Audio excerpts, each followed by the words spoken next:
Dimarts 21 de novembre, la sala de sessions de l'Ajuntament de Premià de Dalt va ser la seu de la primera jornada formativa sobre la prevenció de la seguretat en esdeveniments esportius i de les violències sexuals als clubs de futbol i futbol sala catalans. L'acte, convocat pel Coordinador General de Seguretat en Esdeveniments Esportius dels Mossos d'Esquadra i el Secretari General de la Federació Catalana de Futbol, va comptar amb l'assistència de responsables dels clubs de futbol i futbol sala del Maresme i els responsables policials de l'àmbit territorial de la nostra comarca.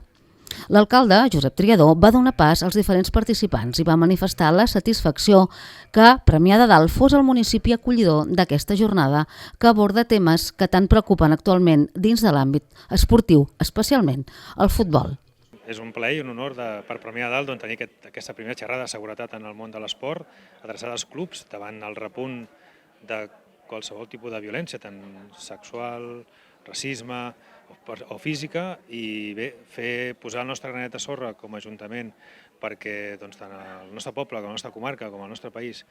pugui haver aquests valors que té l'esport, que són positius la gran majoria, i puguem ja posar el nostre granet de sorra perquè s'erradiquin els comportaments violents i que no s'han d'excloure de l'esport de manera més ràpida possible. La primera persona a intervenir va ser Mohamed El Gadoui, delegat del Maresme de la Federació Catalana de Futbol, qui va fer una presentació de la jornada. A continuació, el caporal Jordi Garcia, de l'Oficina de l'Esport dels Mossos d'Esquadra, va parlar de la col·laboració entre Mossos i la Federació Catalana de Futbol quant a seguretat en esdeveniments esportius, incidint especialment en els protocols de prevenció que cal adaptar a cadascun dels clubs. L'objectiu del cos de Mossos d'Esquadra és difondre les funcions que té l'Oficina de l'Esport com a servei de suport a la seguretat ciutadana i ordre públic de tot el servei de Mossos d'Esquadra, i a partir d'aquí participar en aquests esdeveniments que organitza la Federació Catalana de Futbol per tal d'exposar els fets que ens estem trobant als recintes esportius relacionats amb la violència i com per poder-los erradicar. Estaven convocats bàsicament els representants dels diferents clubs, no? Suposo també perquè veiessin els seus protocols i com d'alguna manera els podeu ajudar en aquest sentit. Efectivament,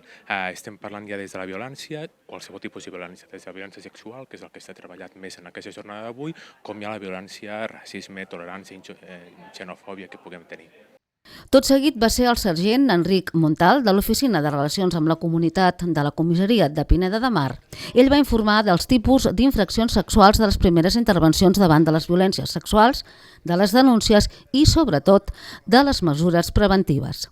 Oriol Camacho, secretari general de la Federació Catalana de Futbol, va tancar l'acte abans dels pregs i preguntes i va parlar dels diferents models de protocols. Doncs bé, nosaltres sempre treballem o intentem treballar la part preventiva i, per tant, col·laborar amb els nostres clubs a intentar que s'adaptin a la normativa que va sortint. En aquest cas hem parlat de la llei orgànica anomenada del CSI, que preveu una sèrie de responsabilitats a les persones jurídiques, per tant incloses les federacions i els clubs, si no adopten mesures per prevenir els delictes d'assetjament sexual o de qualsevol altra violència sexual que es pugui produir a l'entitat. Per tant, la manera de prevenir-ho és aprovant una sèrie de protocols que tothom conegui, que es faci formació en la part dels tècnics, dels socis i a tota l'estructura, que els coneguin i, per tant, quan es produeixi qualsevol contravenció d'aquest protocol, que hi hagi uns canals de denúncia, que es protegeixi la víctima, que es creïn entorns segurs i que, per tant, la persona que ha perpetrat una infracció d'aquest protocol tingui una sèrie de conseqüències que poden ser en l'àmbit disciplinari